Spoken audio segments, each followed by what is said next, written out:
सो आज के हमारे इस वीडियो का टॉपिक है scope and excitement in physics. तो ये बेसिकली जो हमारी नई सीरीज़ है जिसमें हम क्लास 11 की एनसीईआरटी का बेसिकली फिजिकल वर्ल्ड जो चैप्टर है उसको स्टडी कर रहे हैं। इसमें हमने पहला वीडियो बनाया था जिसमें हमने बात की थी व्हाट इज़ फिजिक्स, और ये सेकंड जो इस पर टॉपिक है that is 1.2 scope and excitement of physics के बारे में इस वीडियो में ब्रीफली डिस्कशन होगा। चलिए शुरू करते हैं अपना आज का ये लेक्चर वीडियो, इसके बारे में कुछ बात करते हैं। तो अगर स्कोप के बारे में पहले बात करें कि फिजिक्स का बेसिकली क्या स्कोप है या इसको हम कितने डोमेन्स में डिवाइड करते हैं, इनकी जो स्टडी है उनको किन किन डोमेन्स में डिवाइड करते हैं, तो उसको अगर हम बात करते हैं तो हम इनको बेसिकली फिजिक्स में बेसिकली हम दो डोमेन कंसीडर करते हैं। जो पहला डोमेन है that is we call macroscopic domain, और दूसरा जो डोमेन हम कंसीडर कर सकते हैं that is we called microscopic domain.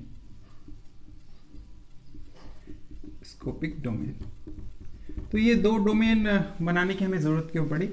तो ये मैक्रोस्कोपिक डोमेन बेसिकली वो सब्जेक्ट, वो इसमें वो सारे सब्जेक्ट हम कंसीडर करते हैं, फिजिक्स के वो सारी ब्रांचेस कंसीडर करते हैं जो कि बेसिकली जिनको हम एक तरीके से डायरेक्ट ऑब्जर्व कर सकें, यानी हमारी जो इनको हम देख सकते हैं हमारे आसपास की जो वर्ल्ड है वो किन लॉ से गवर्न होता है। बेसिकली वो सारे लॉ या वो सारे लॉ को जिन जिन हम ब्रांचेस में लगा सकते हैं उनको बेसिकली हम माइक्रोस्कोपिक डोमेन में कंसीडर करते हैं। तो जो classical mechanics is the main branch of physics which basically deals with macroscopic domain. So classical mechanics में बेसिकली हम ये जो सब्जेक्ट क्लासिकल मैकेनिक्स में आते हैं वो मैक्रोस्कोपिक डोमेन में हम कंसीडर करते हैं। तो क्लासिकल मैकेनिक्स में कौन कौन से बेसिकली हम टॉपिक कंसीडर करते हैं? तो क्लासिकल मैकेनिक्स में जो पहला टॉपिक है दैट इज बेसिकली मैकेनिक्स। तो जो 11th क्लास की जो फिजिक्स है दैट इज ऑलमोस्ट पूरी की पूरी मैकेनिक्स के अंडर आ जाती है। Mechanics and thermodynamics, mechanics and next studies में है जो कि है थर्मोडायनेमिक्स।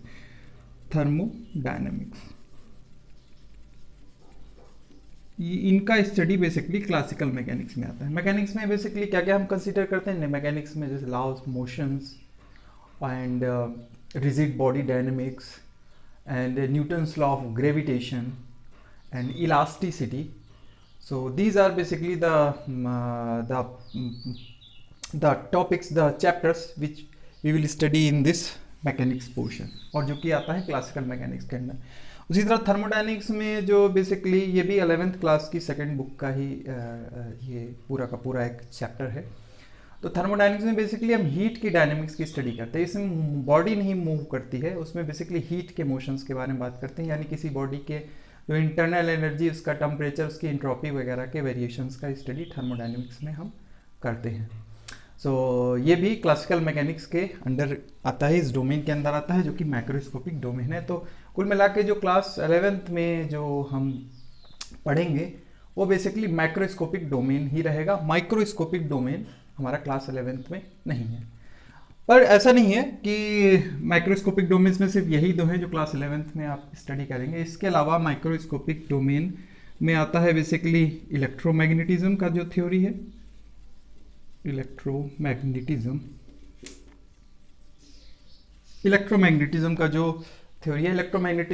मैग्नेटिज्म बेसिकली चार्ज से डील करता है, मोशन ऑफ चार्ज, यानी जो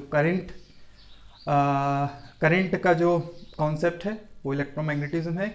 करंट एसी और डीसी करंट, इनके थ्रू एसी सर्किट्स वगैरह डिज़ाइन करना, वो सब इलेक्ट्रोमैग्नेटिज्म का बेसिकली पार्ट है, जो कि ये जो पोर्शन है ये आप क्लास 11th 12th में इसका स्टडी होगा।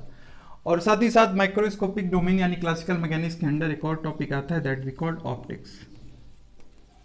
ऑप्टिक्स में बेसिकली हम कंसीडर करते हैं wave optics and ray optics.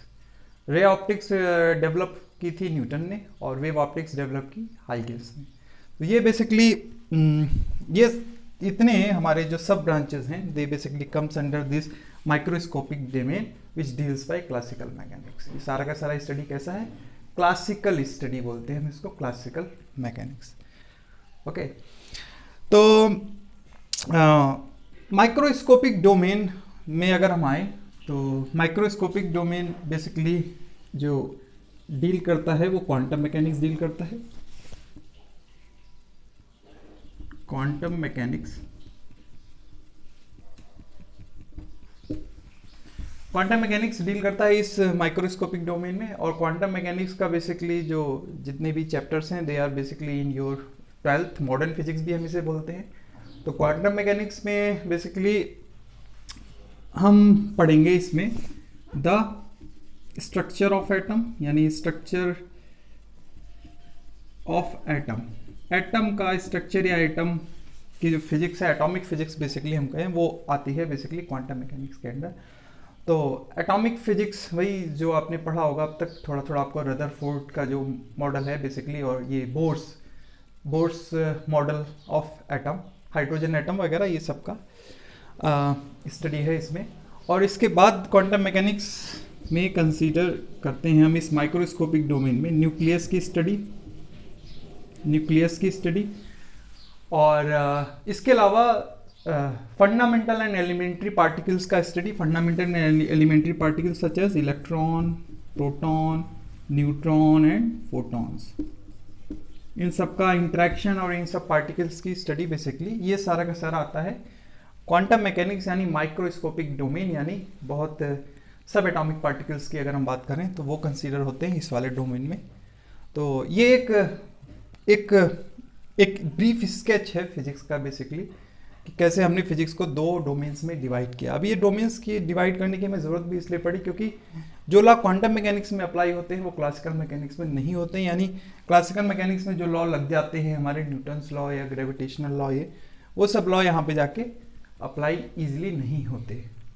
यहाँ पे ये लिमिटेशंस हैं इन पे कुछ, तो उन लिमिटेशंस की वजह से हमें इन दो डोमेन्स में डिवाइड करना पड़ा कि अलग अलग इक्वेशंस ऑफ मोशंस हैं अलग अलग डोमेन्स में। यानी माइक्रोस्कोपिक डोमेन में अलग तरीके से फार्मूला मिलते हैं, अलग तरीके से इक्वेशंस ऑफ मोशंस हैं, और माइक्रोस्कोपिक डोमेन्स में अलग तरीके का फार्मूलाज और जो इक्वेशंस आपको मिलेंगे। तो अगर एक डायग्राम से मैं अगर शो करूं तो हमारा जो the whole scope of physics is basically very vast. Scope of physics is basically very vast because जो रेंज है basically it starts from your atom से लेके, एटॉमिक लेवल से लेके, it goes up to size of your galaxy, even more than galaxy. तो atomic size अगर हम देखें, एटॉमिक साइज कितना है, दिस गोज फ्रॉम, एटम का है 10 की पावर -10 मीटर टू 10 रेज़ की पावर -15 मीटर। बेसिकली न्यूक्लियस का साइज 10 की पावर -15 है, और एक गैलेक्सी के साइज अप टू अप्रॉक्सीमेट 10 की पावर 26 मीटर। तो इतना वेरिएशन है ये सब एटॉमिक लेवल तक, और यहाँ से लेके गैलेक्सी का इतने साइजेस का अगर हम बात करें तो इतना वेरिएशन है स्कोप फिजिक्स का। इतने एरा में बेसिकली आप लगा सकते हैं, है ना, इवन इससे नीचे भी और इससे आगे भी। ओके, और अगर मास के बारे में बात करें तो 10 रेज़ दी पावर -30 किलोग्राम, जो कि मास है बेसिकली एक इलेक्ट्रॉन का, to the size of galaxy which is 10 raised the power 55 kilogram. तो आप देख सकते हैं ये कितना वेरिएशन है, कितनी रेंजेस है। ये हमारा हो गया, ये डोमेन आ गया क्वांटम मैकेनिक्स का, और ये वाला डोमेन है बेसिकली क्लासिकल मैकेनिक्स का। और जो हमारे आसपास यहाँ भी हम बेसिकली क्लासिकल मैकेनिक्स यूज़ करते हैं, इस पूरे के बीच में कहीं पे हम लाई करते हैं समवेयर हमारे आसपास की जो दुनिया है वो कितनी है, 1 to 1000 मीटर, या इससे थोड़ी ज़्यादा भी आप जैसा समझें, एंड 1 to 1000 किलोग्राम अप्रॉक्सीमेट। इसके आसपास ही हमारी दुनिया है, हमारी रोज़मर्रा की जो दुनिया है वो इसके आसपास है। यहाँ तक हम देख सकते हैं मिल्की गैलेक्सीज या मिल्की वे का कुछ एक हमें विजुअलाइजेशन है। यहाँ इसका भी हमें अंडरस्टैंडिंग है, पर इसका हमें डायरेक्ट अंडरस्टैंडिंग नहीं है। हमें कुछ एक्सपेरिमेंट्स के थ्रू हम एटम्स और सब एटॉमिक लेवल पे अपनी अंडरस्टैंडिंग को बनाते हैं। तो ये तो स्कोप के बारे में बात हो गई फिजिक्स का, क्या स्कोप है। अब बात करते हैं जरा एक्साइटमेंट्स इन फिजिक्स, यानी फिजिक्स कैसे एक्साइटेड है, ये सब्जेक्ट क्यों इतना ज़्यादा एक्साइटेड है, या पर्सनली जो इस सब्जेक्ट के स्टूडेंट्स हैं इंक्लूडिंग मी, क्यों उनको ये सब्जेक्ट इतना पसंद आता है बेसिकली। तो कुछ एक्साइटमेंट्स के बारे में बात करते हैं, फिजिक्स के क्या एक्साइटमेंट्स हैं। सो एज ए स्टूडेंट मुझे फिजिक्स में जो सबसे रोचक, सबसे इंटरेस्टिंग बात ये लगती है, वो बात यह है इसकी यूनिवर्सैलिटी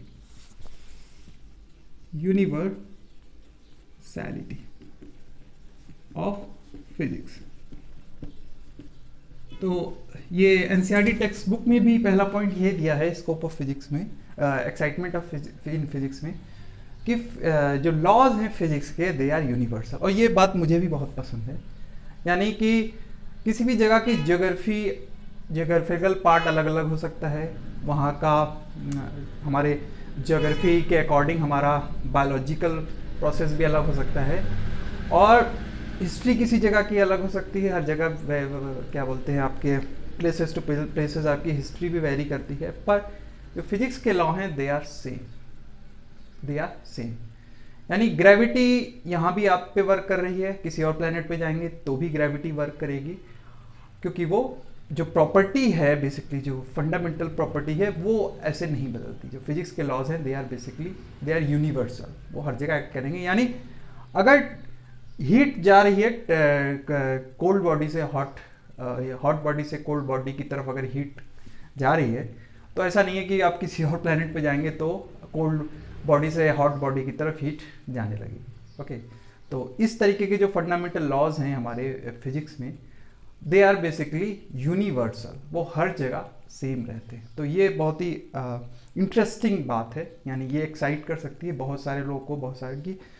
ये जो फार्मूलाज हैं, जो कनेक्शन है, जो नेचर का जो कनेक्टिविटी है, this is same for the whole universe. Okay, यानी ये कोई एक प्लेस या एक स्टेट या एक रीजन या एक कंट्री की बात नहीं है, this is all about the whole universe. जो आप, अगर आपने कोई बात समझी, कोई क्वेश्चन, कोई पैरामीटर का कनेक्शन किसी और पैरामीटर से समझा, अगर वो है वाकई में एक्सपेरिमेंटली वेरीफाई है, तो वो पूरे यूनिवर्स के लिए वो वैलिड हो गया, वो फार्मूला वैलिड हो गया।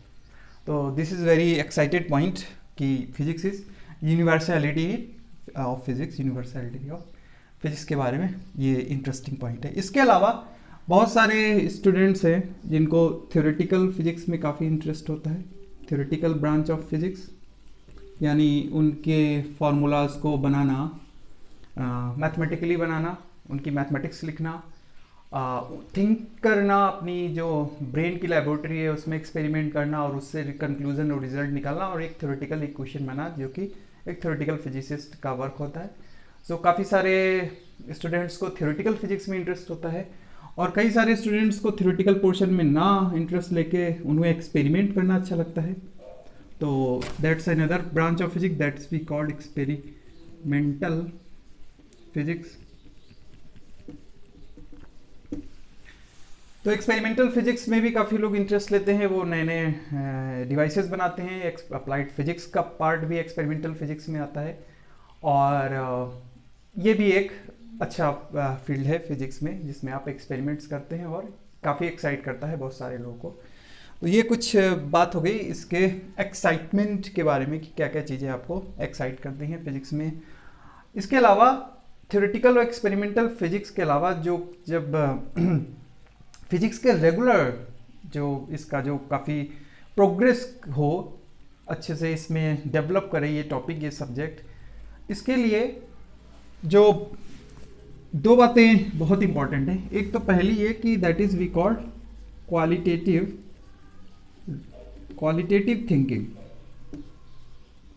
Thinking is very important. आपकी थिंकिंग थोड़ी सी क्वालिटेटिव हो, आप थोड़ा सा फिलोसफिकल वे में सोच सकें। तो पर फिलोसफिकल वे में सोचने से हमें सिर्फ और सिर्फ हाइपोथेसिस और एग्जाम्स ही मिलते हैं, पर अगर आप इसमें और प्रोग्रेस फिजिक्स में चाहते हैं कि आप कुछ ऐसा रिजल्ट निकालें जो पूरी ह्यूमैनिटीज को जिससे बेनिफिट मिले, उसके लिए हमें क्वालिटेटिव मेजरमेंट के लिए भी बहुत ज़रूरी है। क्वालिटेटिव मेजरमेंट, क्वालिटेटिव मेजरमेंट यानी कि जैसे कि एक अब मान लीजिए आइंस्टाइन के पॉस्टुलेट्स से स्पेशल थ्योरी ऑफ रिलेटिविटी, दो पॉस्टुलेट्स उन्होंने दिए। अब सिर्फ दो पॉस्टुलेट्स से ही काम नहीं चलेगा, उसकी जो मैथमेटिक्स है, उसकी जो जिससे आप मेजरमेंट कर सकें, उसके एक फार्मूलाज बनाएं, मैथमेटिकल फार्मूला बनाएं और जिसके बेसिस पे आप और एनालिटिकल स्टडी करें, तो उससे फिर कुछ बेहतर रिजल्ट सामने आते हैं जो कि ह्यूमैनिटी के लिए एप्लीकेबल होते हैं। सिर्फ हाइपोथेसिस से जो है हमारी लाइफ बेटर नहीं होती। फिजिक्स का एक ये भी नेचर की स्टडी के साथ साथ हमें ये भी है कि फिजिक्स के एप्लीकेशन से हमें अपनी लाइफ को भी इम्प्रूव करना है, यानी जो हमारी रोज़मर्रा की ज़िंदगी में ये लॉज की अंडरस्टैंडिंग से कितना फ़र्क पड़ रहा है, that's also important. So qualitative thinking के साथ साथ क्वांटिटेटिव मेजरमेंट, क्वालिटेटिव थिंकिंग के साथ साथ ये बेसिकली क्वांटिटेटिव मेजरमेंट, ये पॉइंट ज़्यादा बेटर है, क्वांटिटेटिव मेजरमेंट। ओके, तो ये कुछ बातें हुई इससे रिलेटेड क्वालिटेटिव थिंकिंग और क्वांटिटेटिव मेजरमेंट। इसके अलावा एक और इम्पॉर्टेंट पॉइंट है जो कि आपकी टेक्स्ट बुक में भी डिस्कस किया गया है, वो है अप्रॉक्सीमेशन।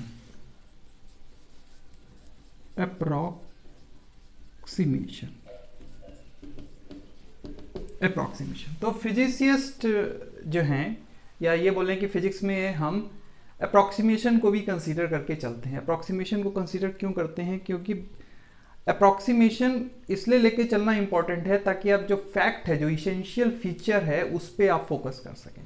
अब इसेंशियल फीचर पे कैसे ये बात समझ में आ सकती है, तो इसको एग्जांपल के तौर पे समझेंगे।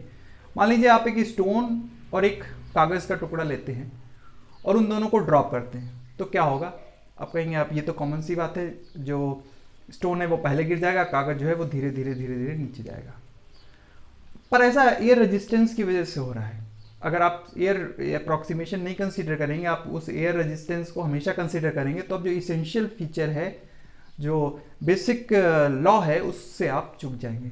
तो अगर आप एक वैक्यूम ट्यूब लेते हैं जिसमें आप एक कागज़ के टुकड़े और एक पत्थर को एक साथ ड्रॉप करेंगे, तो आप पाएंगे कि वहाँ पे दोनों का जो स्पीड है दे फॉल विथ सेम। तो why this happens? Because the your जो acceleration due to gravity is basically independent of mass of the object. So इस वजह से दोनों साथ साथ गिरेंगे। तो यहाँ पे अगर एयर रेजिस्टेंस को आप नहीं हटाएंगे, नहीं कंसीडर करेंगे, हमेशा ही उसको लेके चलेंगे, तो आप इस इसेंशियल फीचर को समझ नहीं पाएंगे। हाँ, उसके बाद अगर एक बार आपको पता चल गया, उसके बाद आप फिर एयर रेजिस्टेंस या जितने भी फ्रिक्शन फोर्सेज हैं उनको आप ऐड करें, पर जो फंडामेंटल जो अंडरस्टैंडिंग है उसको समझने के लिए आपको कई बार अप्रॉक्सीमेशन कंसीडर करने पड़ते हैं।